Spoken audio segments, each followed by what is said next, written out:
The reality is the public perception of higher education is at an all-time low. It's like less than 40% of the American public believes that it is good value to go to college. That is extremely low. So low. Then you've got government that's also attacking higher education in a number of different ways, right? Whether it's research, whether it's funding, whether it's DEI, all around the board.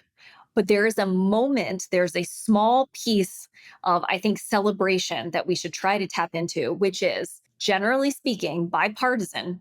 Everybody can agree students need jobs. They need jobs, they need well paying jobs. And if we anchor on that and we anchor on outcomes, I think that becomes a really important component for all of our career leaders, certainly all of our EDU partners, to be able to come around and to coalesce around. And I think that's where we can have this conversation today, is really on how do we talk about that? How do we position that? How do you potentially redesign your offices to focus on some of those pieces? And it's not to say that people haven't been focused before, but I do think the evolving world and economy around us and the technological changes have required us to need to ask the question again, what is our value proposition and how do we do our work differently?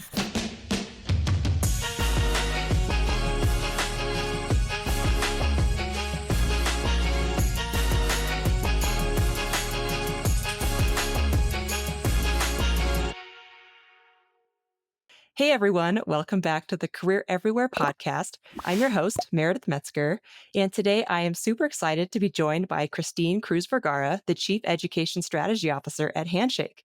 Thank you for being here, Christine. Thanks so much. I'm excited for the conversation. Yeah, likewise. I am so excited to talk to you today about this, crazy but important moment we're in right now in higher ed and in career services. With the national conversation around the ROI of higher ed just growing increasingly louder, it feels like career services is about to finally have its moment in the sun, which is great. But, with all that attention comes a lot of pressure, but also a lot of opportunity. And Christine, you're obviously super plugged into the career services space, and you're seeing this shift up close with all of the incredible work that you do for Handshake.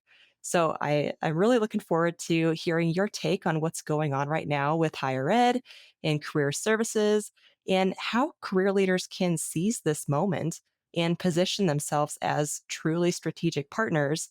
And then, of course, what you think is on the horizon for career services. Before I get into my questions, Christine, is there anything else you would like to add about yourself, your background, or your role there at Handshake?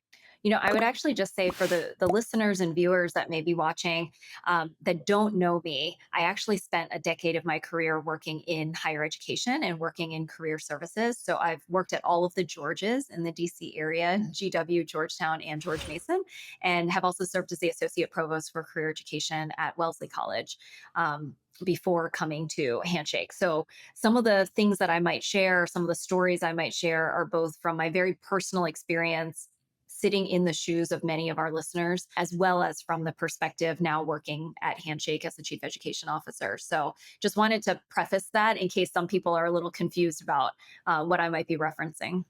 Yeah, that's some great context. And I also love how you worded it with all the Georges. Because I did notice that too. And I was looking at your LinkedIn. I'm like, there's a lot of George names in here. So There that's are, there great. are.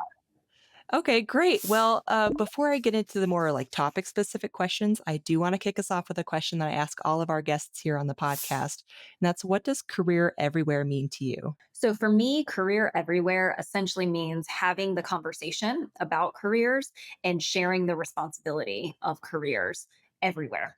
And so if we're talking about our partners that work in higher education institutions, it means not being territorial about who's doing career work, making sure that you're actually coordinating, leading, guiding the conversation, but not trying to control all of the career work that's happening. It's actually better that more people around campus might be invested in career or might be trying to help students and support students in career. I think it also means we need to be talking about career and this general topic more broadly all the time, because our students need the exposure. They need greater aperture, and they need to hear it repetitively more than once or twice or even three times. And so, career everywhere to me is about both frequency of the conversation, and also the number of people that you're engaging in the conversation as well. Yeah, I love that. It's a great way to put it, especially the kind of encouragement to career leaders to not be territorial about it. Like it's, as you said, it's great for students to hear from others across campus, especially faculty who are seeing them all the time. Yep. So, yeah, I loved how you put that. Okay, well, now I would love to dig into our topic today, which is again, how career services leaders can meet this moment we're in right now in higher ed. So, to set the stage a little bit for this conversation, can you share from your perspective what is going on with higher ed right now and what that means for career services? And I know that's a big question. And that's a huge question. We need a lot more than the time we have to cover all of. uh, Let me zoom back out. So you mentioned at the opening, this is a particular time for higher ed to seize the moment. I would actually argue we've had times before for higher ed to seize the moment. And I think some schools and some leaders did, and I think others did not. And the time that I'm referring to, at least within my career, is the Great Recession during 2008, 2009, 2010. For me, in my career, that was the first moment for leaders to seize the moment. That was a time when all of a sudden students were not getting jobs. The economy was crashing all around us. All of a sudden, companies that had been growing and that many students had even already had offers at suddenly didn't exist literally within a few days or a few weeks. Right. And it was this moment where suddenly everybody was looking to the institution to say, well, isn't there some office at the institution that can help students get jobs? And I noticed at the time that there were essentially two buckets of leaders. There were leaders who said, this is a really important moment for us to showcase what we can do and to start advocating for how we can be positioned within the institution. And there was another bucket of leaders who essentially said, I've been doing things the same way for a long time. I am so close to retirement. Do not ask me to change what it is I'm doing. And and now I want to be fair. There were some people who were actually really close to retirement that were certainly in the first bucket. And there were some people who honestly had not been leaders for very long who just simply wanted to maintain the status quo and fell into the second bucket. So it's not purely an age thing or a tenure thing, but it is a mindset thing. And I think there were some schools about 10 years ago, 15 years ago, who really did seize that moment. And you see them better positioned right now. There are a lot of the schools that we often refer to that have really great career programs and have really great career leaders who are often recruited, and people want them to go to their schools. And then you have others that are just trying to catch up now. You have some schools that are just starting to talk about some of the concepts that I remember writing about in 2014. And that's okay that some people have taken a little bit more time to get there.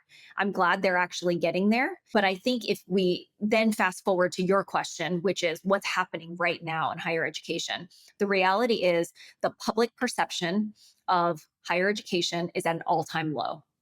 It's like less than 40% of the American public believes that it is good value to go to college. That is extremely low. so low. Then you've got government that's also attacking higher education in a number of different ways, right? Whether it's research, whether it's funding, whether it's DEI, all around the board. But there is a moment, there's a small piece of, I think, celebration that we should try to tap into, which is generally speaking, bipartisan, everybody can agree students need jobs. They need jobs, they need well paying jobs. And if we anchor on that and we anchor on outcomes, I think that becomes a really important component for all of our career leaders, certainly all of our EDU partners, to be able to come around and to coalesce around. And I think that's where we can have this conversation today is really on how do we talk about that? How do we position that? How do you potentially redesign your offices to focus on some of those pieces? And it's not to say that people haven't been focused before, but I do think the evolving world and economy around us and the technological changes have required us to need to ask the question again, what is our value proposition and how do we do our work differently? Hmm. Yeah. And I feel like a lot of career leaders are, if they didn't already have a seat at the table, like you were talking about, if they didn't seize that moment during the Great Recession, or maybe they just weren't in the field yet for our younger leaders, now is a time that maybe they are getting a seat or they're getting some attention from senior leadership. And let's hope they're prepared for that. Um, but kind of on that subject, how can services leaders meet this moment, knowing that more state and national focus and funding is tied to ROI and career outcomes? How can they be proactive? So I'm going to see if this makes sense. But what I would encourage leaders to do is focus on what really matters and the outcome that you're trying to see rather than on just your positioning. So let me break this down for you. Right now, what's most important is that your students are actually getting jobs, that they're getting hired. That's what's most important. If you focus on that and you focus on making sure that whatever you're putting in place is helping a student to ultimately get access to the most jobs, to the most opportunities, and getting hired, you will have the data to better position yourself. You will have the stories to showcase the work that you are doing. Don't focus on trying to position yourself. Don't just focus on trying to get a seat at the table. Don't just focus on trying to prove that you're important at your institution. That will come if you actually focus on the outcome that needs to happen. And I've actually been saying this for a really long time. When I went to Wellesley, one of the biggest things that I was emphasizing to my team was everybody around us right now keeps wanting to be innovative. I want to be innovative. I want to do something innovative. I want to get an award for being innovative. And I was like, stop focusing on trying to be innovative and start focusing on how we can get our students jobs. If we can get our students jobs and we can make sure that 100% of them are actually employed, guess what? We'll probably have figured out how to be innovative. I don't want you chasing innovation. I want you chasing the actual outcome that's important. And that's the same message here. What's important is that students are getting jobs. So don't let the other positioning get in your way. And I think sometimes I get asked a lot by some of our partners to provide consulting or advice on sort of how to position, and that's a really big piece of what I focus on. Is let's actually focus on the work. What are you actually doing here? Because some of what you're choosing to do sometimes is actually about your own workflow, or it's about your own comfort, or it's about what your team is used to, but it's not actually focused on whether or not students are getting jobs. Yeah, that's a great perspective. It's like, to use more tech terminology here, it's like focusing on marketing before you have a product. Like you've Yeah. got to nail down the product first before you start marketing. Yep. Yep. Actually build the thing. Yeah, exactly. Right. Okay.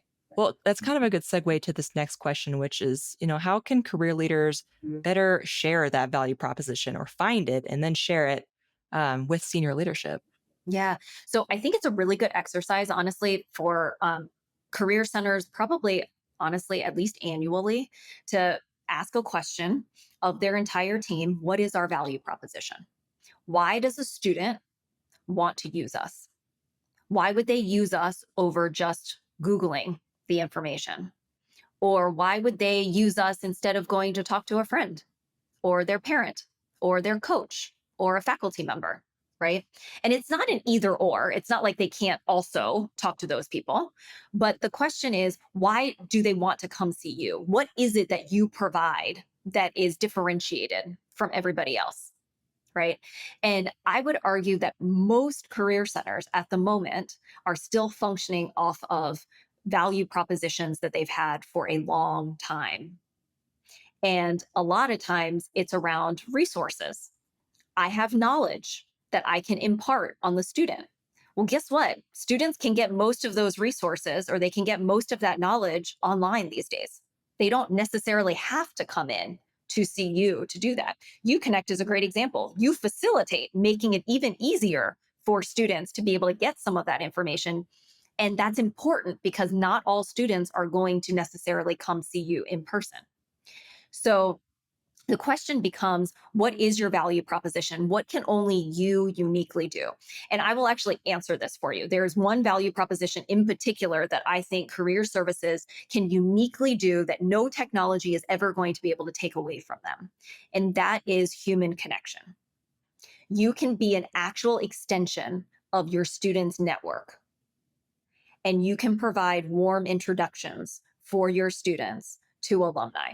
And I know that what I'm saying is a fundamental shift for some of our field, where for a long time, our profession has shied away from actually doing warm introductions and instead tried to just teach students this is your alumni database, or this is Handshake, and this is how you search for folks, and this is how you write a message to reach out. Those are all also good things.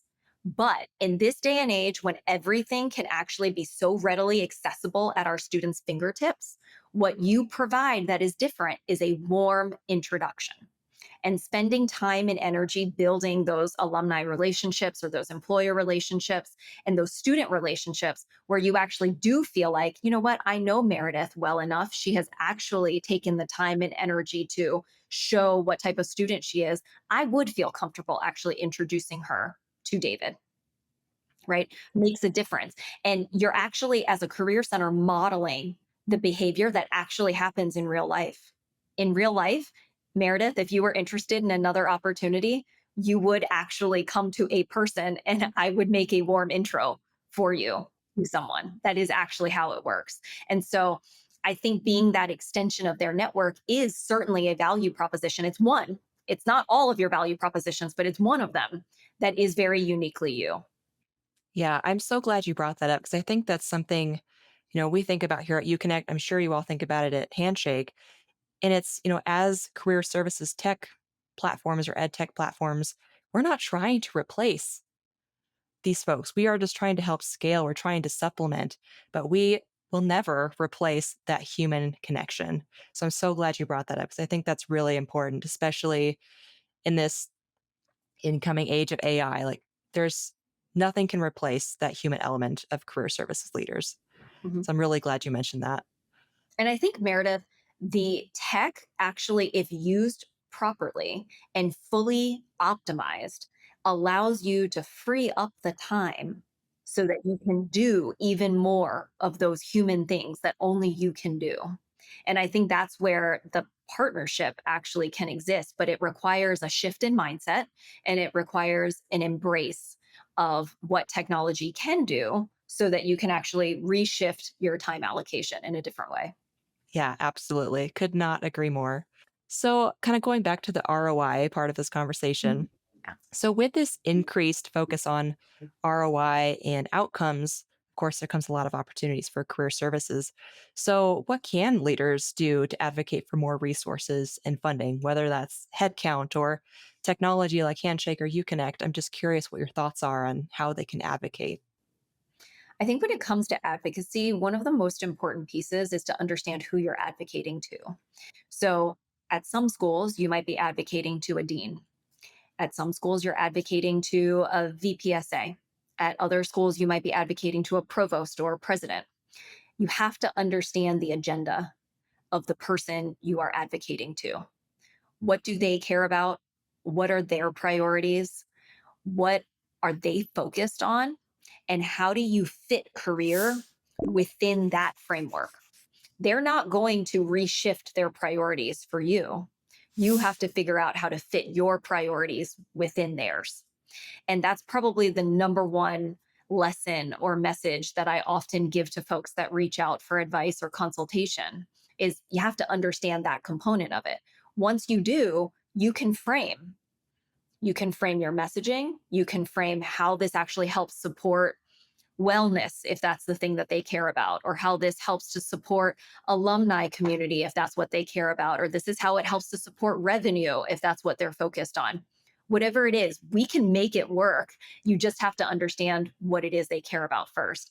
Then it's about positioning and framing the data that you do have and how you're going to talk about it. It's also really important to understand some leaders actually really love the data, but some leaders actually don't respond to that. And they respond to a story or they respond to a more emotional appeal from the students or from the alumni. And so that's the other piece too, is sometimes you have to adapt your approach in how you're communicating. And then the third component is you have to build a coalition of people that are going to help come behind you around the advocating. The advocating is not just going to be me talking to you, Meredith, my president or provost, and you're just going to give me a yes or a no. It's not that simple. It is multi-threaded. You need to figure out who does the president or provost trust? Who has Meredith's ear? Who are those people? Am I building relationships with those people? Have I figured out how to talk to those people? Am I in meetings with those individuals? Who do those people trust? Am I building relationships with those folks? Have I gotten those people to be champions for what this is? Are they saying the same message I'm saying in the rooms that they're in that I'm not in? Right? This is like a multi pronged, multi threaded approach that has to happen in order to actually get a seat at the table or to get the resources that you need or to get the advocacy that you're looking for. And some places it will be harder and it will take more time. And I think that's the other piece is you have to be persistent. It's not going to happen immediately. It's not going to happen in one foul swoop. And it will take a lot of consistency and persistency. Yeah, that's a great piece of advice. And a good point too at the very end. It's not you're not just going to put together this one pager or this one dashboard to share with Nope. the president and magically you'll get all the funding you've ever wanted. It's like this multi-pronged almost lobbying Yeah. process. Yes. Lobbying, I think, is actually a really, really good analogy. That's what came to mind. I'm thinking in terms of like political lobbying. Like it's a very multifaceted, long process. Um, That's yeah, right. so that makes a lot of sense. I am curious. I know you talk to like literally hundreds of career services leaders all the time. So I'm curious what you have seen work well on this advocacy front recently with some of the folks that you work with. Yeah. Well, I will say the schools that have actually done the three things that I just mentioned are the ones that are making a lot more headway than the ones who feel like they just keep hitting a brick wall over and over and over again. So I will say those things work. I think for me, what I'm really seeing are the schools that are unafraid of trying to do something different are the ones that are really standing out to me. So I'll give you an example. Cody, who's the exec that we work with at Michigan Tech, and I'll call them out. Michigan Tech also happens to be the home campus of our co-founders and CEO as well. They got new leadership. Cody joined not too long ago, and he was courageous in essentially saying, I know that things have been done a particular way, but it is possible to do it differently. And I'm going to set a new standard and a new bar of excellence around what that looks like. And we're going to do things differently. We're going to do more in some places, we're going to cut in other places. And I'm going to use that. If you all do what you're supposed to do on the team, I can take those results and I can share that up with our leadership to advocate for a different seat at the table, for more support, for more advocacy, for more visibility. And he was able to do that. And he's been able to be very successful in what he's done over the past several months. And I applaud him for the work that he's doing. He's also being very, not only strategic, but I think shrewd in looking at what's actually, to my earlier point, innovative and what's actually just kind of, quite frankly, table stakes. There are some things we do not need to be innovative about. We just need to do it. And then there are other places where you can actually be more creative in some fashion. So anyway, he might be a great next guest for you. Yeah, I'm gonna have to write that down. So Good. Cody from Michigan Tech. All right. So I'm curious. I kind of want to bring in enrollment and admissions into the Mhm. discussion now, but how can career services teams and admissions teams, for that matter, better communicate about that ROI and outcomes to prospective students and their families? Like, I know this is really top of mind for a lot of institutions right now as they're looking at hitting their revenue numbers. Okay, so there's a few things here. The first, and this actually also applies for when you're advocating like upward to senior administrators, Perfect. people who are not in career services have other things on their plate, so they can only remember so many data points. It's usually one or two, and that's it. That's all they're going to remember. So when you're working with admissions, make sure they have like the two best data points that they can use to talk to prospective students and parents. Most typically, it is going to be your outcomes rate, right? That's usually what most families want to know. And it might also be your internship rate. How many students do internships, for example? I know that you have a lot of other great data points. I'm not saying you don't. I'm just saying you do have to boil it down to what are the most critical so that admissions can get your message correct every single time. So make sure your narrative is essentially a one sentence, two sentence thing that anybody that's not in your function can actually remember. Because if your message is too diffused, essentially, you're not helping yourself. Nobody's going to remember what it is you're trying to say. So don't make it too long. Don't make it too complicated. One or two sentences. Keep it short and simple. And it is usually out of the 1,600 plus schools that we work with, it is almost always those two data points are usually what admissions officers are typically asking of their career center partners. If you have a better data point that is more unique for your school that you wanted to highlight, by all means, feel free to weave that in. But sometimes you don't have to reinvent the wheel. Just make sure that those are as strong as possible. Yeah. So outcomes rate, internships rate, Yeah. correct? That's what Okay. we hear. That's what we hear admissions officers want to know because that's what parents are asking. That's what families want to know. Yeah, I've been hearing a lot about like admissions counselors or campus tour guides are just getting grilled about first destination response rates, about outcomes rates, about internships. And um, so, yeah, I can imagine that admissions teams will be very appreciative if they have concrete data to share with those Yeah, families. absolutely. And we're really excited. I mean, some of the work that we're doing at Handshake is allowing us to give our partners better sourced outcomes. That's actually one of the things we're rolling out in just a month or so is scraping and getting a lot of that data and information. And obviously, we have some proprietary information as well to give our schools sourced outcomes so that they don't have to go searching for it. They don't have to go looking for some of that stuff. And our next, I'll give you a little sneak peek after that is going to be on sourced internship data and making sure that we're actually getting our schools that data as well, because we know how hard it is for them to survey or use forms to collect that information from students. So it's really critical. And we want to make sure that we're trying to equip our schools with as much of that as possible so that they can do exactly what you're saying, work collaboratively with admissions and advocate in the ways that they need.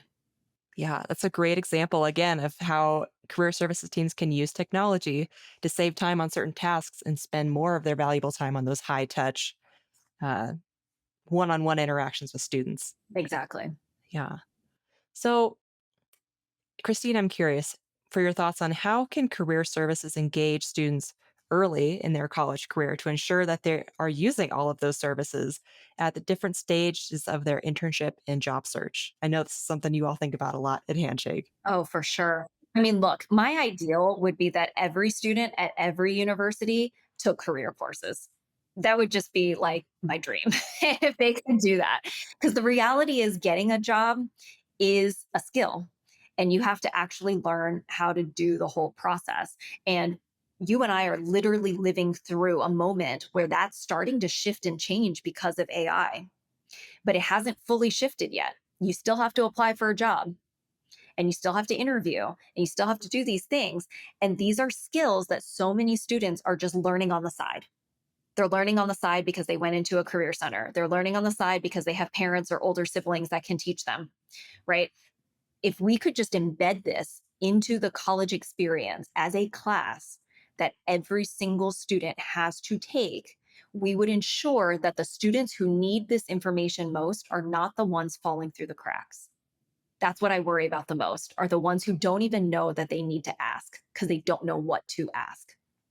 And if it was required and it was a class, we'd be able to engage all students much earlier in this process so that they know the information. Okay, so that's my dream. Obviously, that's not realistic for more than half of the schools that we're talking to right now. So, realistically, what can you do? I think one is, please befriend your orientation office so that you can find a way to actually get in front of students and parents as early as orientation. And you can begin talking about on campus jobs. You can talk about internships. You can talk about how that leads to the things that you need. And then the second thing is, use technology like UConnect, like Handshake, to figure out how you can actually reach the students that are unlikely to actually come in and see you in person, right? The average stats that I'm sure you and I have both seen, we've seen it from Gallup, is that on average, most schools, career centers will see 30% of their student body. Okay. Some schools are obviously much better. They see 50, they see 70, they see 80%. Those schools are fantastic, but you're still missing. Even if you see 70%, you're still missing 30% of them. You see 80%, you see 90%. You still have a percentage of students who aren't seeing you.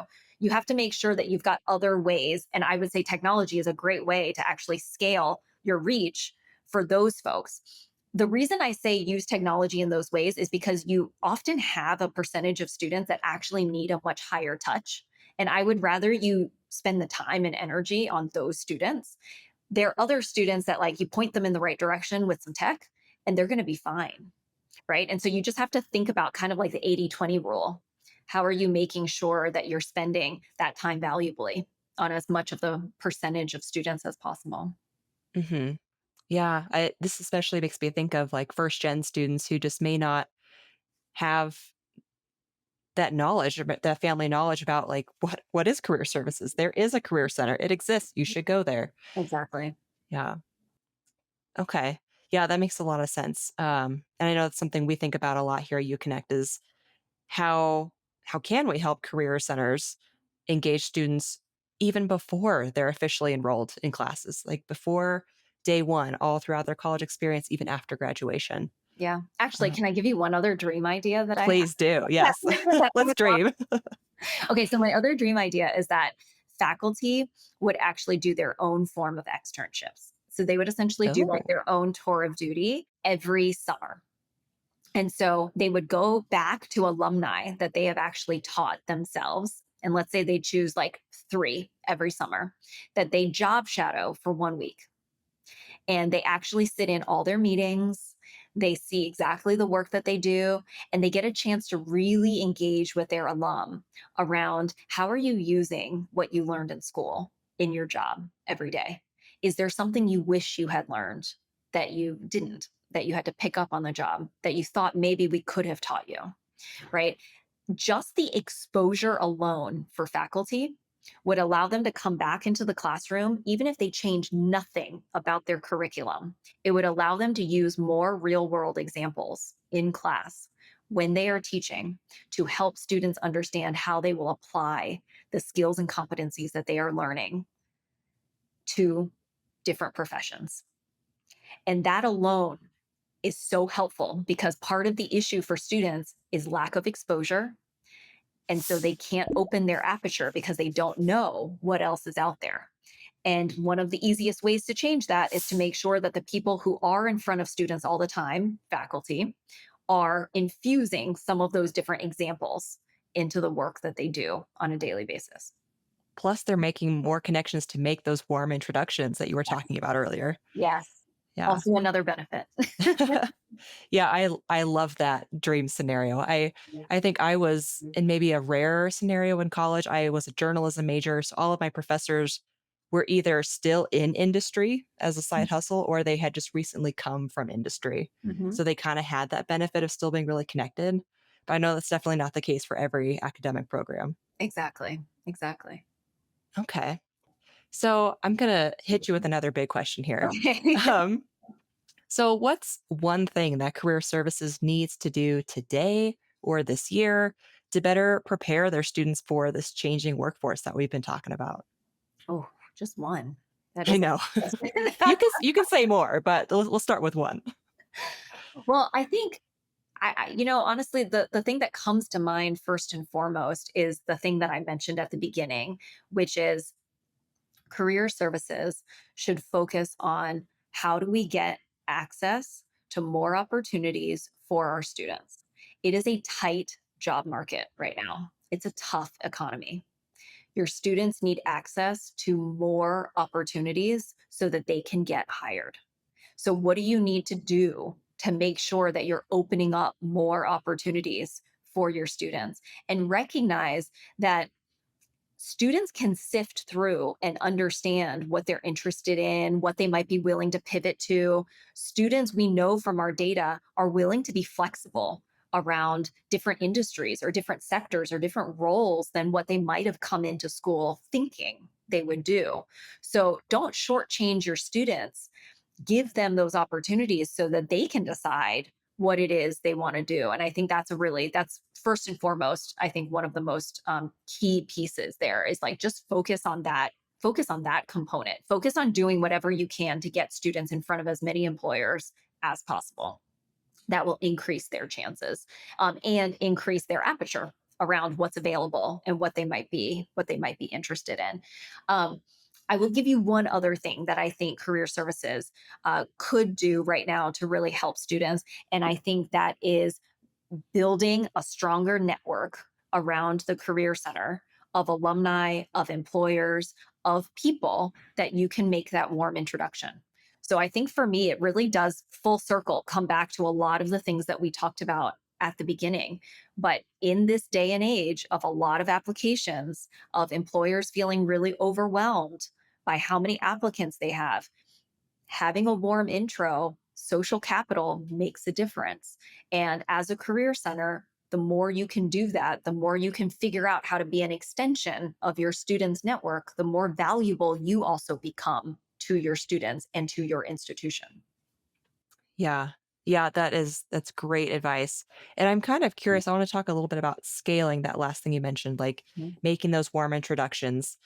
I can't imagine I mean, I'm sure it's possible to make like one-on-one introductions for every single student, but is there a way that career leaders can scale that process a little bit more, that personalization? Yeah, I think you can tier it, right? So let's actually take the hardest example, which is like I'm a one woman shop. I'm a one person career center. And what you're talking about, Christine, sounds crazy because I don't know how I'm supposed to do that and also have appointments and also put on programs and workshops and do events. Okay. If I were a one person career center right now, I would look at my week, look at my time, and I would determine how much time actually needs to be put towards individual appointments versus how much time needs to be put towards programming and events versus how much time needs to be put towards developing relationships. Now, I alone cannot build enough relationships to be able to connect. Let's say I work at a small school, but it's 5,000 people. I can't build enough relationships to be able to connect 5,000 people individually myself, Right. right? So now I've got to essentially build the infrastructure to essentially maybe I do something like alumni ambassadors and I do it in each industry sector, right? So now, Meredith, you were in journalism and you seem really engaged and you seem really interested in being able to build out more of a network or a connection around that. I'm going to tap you and I'm going to make you sort of my volunteer coordinator around journalism. And I'm going to do that for each different industry. And I'm going to ask you to then deploy or find 5 other volunteers or 5 other alumni, right, who are willing to talk to students. So if I have a student who's interested, and you're going to keep doing that with each person, it's essentially like a little bit MLM, right? So like I'm Yeah. good, good. And so when I have a journalism student that is interested in getting into the field, I can say, you know what, that's great. Let me reach out to Meredith and see who she might be able to put you in touch with. And now you've got a pool of people that you might be able to do. I'm literally spitballing this on the spot with you right now. This is sort of like how my mind would work around building this type of infrastructure. I would also not shy away from using other technology products that could actually scale me. So let's take one on one appointments, for example. Maybe I'm really skilled at helping a student that is unsure about what they want to do. I'm really good at helping them gain clarity. So I should maybe focus my appointments on that population of students. But I'm only one person.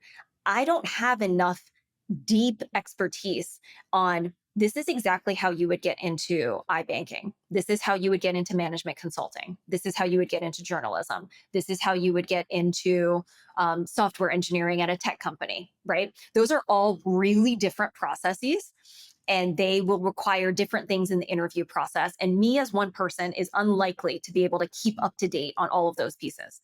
Well, I would probably look at technology like Leland, for example, who actually has a whole network of people who are live advisors who already work in each of those industry areas who could essentially do the advising for my students. And I would spend some of the money that I have to contract with them around something like that. So now, if a student wants to go work in iBanking, I'm not doing the appointment with them. I'm pointing them to an advisor in Leland's platform that actually works in iBanking who's going to do a far better job of helping them navigate that interview process because they're going to be able to help quiz them and really prepare them for the hard technical aspects of that, which any one advisor is never going to be able to do for multiple industry areas, right? So this is just me like literally brainstorming off the cuff with you around what I would do if I were a one woman shop. And now you extrapolate that to be a two-person or a five-person shop. And I've already gotten scale there. But that's what I would do as a one person career center to be able to actually implement some of the concrete ideas that I've shared right now. Yeah, yeah, that's a great example of kind of using what you do have and just relying on other people to help spread the impact, spread the influence there, and really build that network. So I'm gonna hit you with another big question here, but Okay. Christine, again, you're super plugged into career services, so I would love to know what you think the future of career services will look like. Mm, a topic that I do love and I've been writing about. Yes, I know you do. Look, you will not find a stronger advocate for career services than myself. I believe deeply in the work. I believe that institutions need career services because we need a convening, coordinating leader with a vision around how do we ensure all of our students get the guidance, the knowledge, the connections, and the opportunities necessary to be employed once they leave that school or college or university. I think the future of career services is one that will be very focused on the human connection and those human relationships. I do think the future of career services is an entity that truly is an extension of the career center, of the students network, I mean, where a student sees I can actually meet more people by going to the career center, whether that's through their events or through warm introductions, whatever the case may be. The Career Center is my conduit for actually getting more connections. It's not their only conduit, but it is one of their valuable conduits to be able to do that. And I think that's going to be really important and really key. I also think the future of career services is one that relies heavily on being able to tell your story effectively. And obviously, data is a component of being able to tell your story effectively. But it's not the only piece, right? Data alone does not tell the story. You have to determine what your narrative is, and the data supports that story. I've been saying that for years, and I still believe that. And so I think that's going to be another component. And then lastly, I would say the future of career services is going to require a leader that is even more external than they are now. More than a decade ago, I'd say probably 20 years ago, a career services leader was really an operational leader. It was someone who made sure that all the services that were part of a career center was essentially functioning and working day to day. And over the course of the time that I have been in the career services space till now, what I'm really seeing is that the leader in career services has to be someone who ideally is somewhat visionary. And if you're not, you better have somebody on your bench who is. You need to be a very strong communicator, especially externally, both verbally and written, because you're going to need to be able to share that vision and advocate. And you're someone who needs to be extremely politically savvy, because the only way you're going to be able to get your work done and to be able to champion and get a seat at the table and convince people to all come around you and do the same thing is if you can build those relationships and influence without direct line supervision or authority. It's all through influence. That's how we work in higher ed. And so I think those components are sort of what makes up a future career center. I do think in the future too, you might see you might see less of certain things and you might see more of others, right? There might be more time spent on integrating career into academics, and so there might be more focus on faculty integration or on career courses. And that might mean there's less on workshops or events, or maybe there's less on one appointments, right? I think those are all up for question depending on the culture of your institution and what's needed within your student population and within your employers and your faculty. But I think those are all components of where I see career services going. Yeah, that's great. So, career leaders who are watching or listening, Take notes. Like that's what you're likely looking at here in the future, career Well, and I services. guess I would be remiss if I didn't say, obviously, technology is part of the I future, mean, but yes. that feels like a given. So, Yeah. Yeah, for sure. Okay, so Christine, I do want to be mindful of our time here. Is there anything else you would like to add before I start wrapping us up? no, no, I think that's great. Okay, great. So I am going to kind of close this out with a answer a question, leave a question segment that we always do at the end of every episode. So I'll ask you a question our last guest left for you, then you'll leave a question for the next guest. Okay. So our last guest was Rebecca Perret of Perret Consulting, and she left this fun question for you. You've been turned into a kitchen spice. What are you and how are you best used?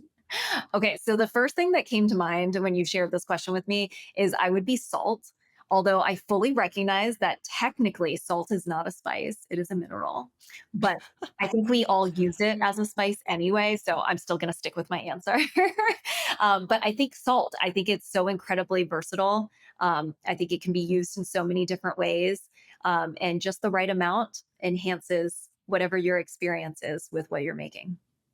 Love that. It's perfect. So, what question would you like to leave for the next guest? Okay, I feel like my question is perhaps much more serious. But what I would say is, what is a previous belief that you had that you have now changed your mind about, and why? Oh, I love that one. That's a great question. What's a previous belief you have held that you have now changed your mind about, and why? Yeah. I'm curious, what would that be for you? Oh gosh, there's so many things. I think I'm mind all the time. I think it's very healthy to constantly question the things It is, that we yes. think are true. Um, I will give you one from like a work perspective that has definitely shifted since coming to Handshake and working in tech. So one belief that I used to hold when I was working in higher education is that kind of like the more the better. So the bigger my portfolio is, the more areas I have under me, the bigger my team, the better. I kind of equated those two things together. And since coming into tech, what I've actually realized is that you can often achieve much higher and greater impact if you have less context switching, which often can mean potentially more focused work in a particular area, maybe not having as broad of a portfolio so that you can actually get deeper and be more impactful and move faster in certain things. It might mean you actually don't need a super large team. You might need a more lean team so that, again, you can move with more agility. And obviously, this is contextual. If I was in higher ed, I would probably feel differently about this versus the context that I'm in. But it definitely has shifted my perspective of like more is not always better. And sometimes being more focused is actually much more instrumental to your success or to the success of whatever your mission is or your outcome that you're trying to achieve. Yeah. Yeah, it's a great example. Cool. Well, Christine, thank you so much for joining me on the podcast today. This was such a fun conversation. I feel like we covered a lot of really important topics. So I just really appreciate you taking the time to share your knowledge and your wisdom. Thank you so much for having me. This was great.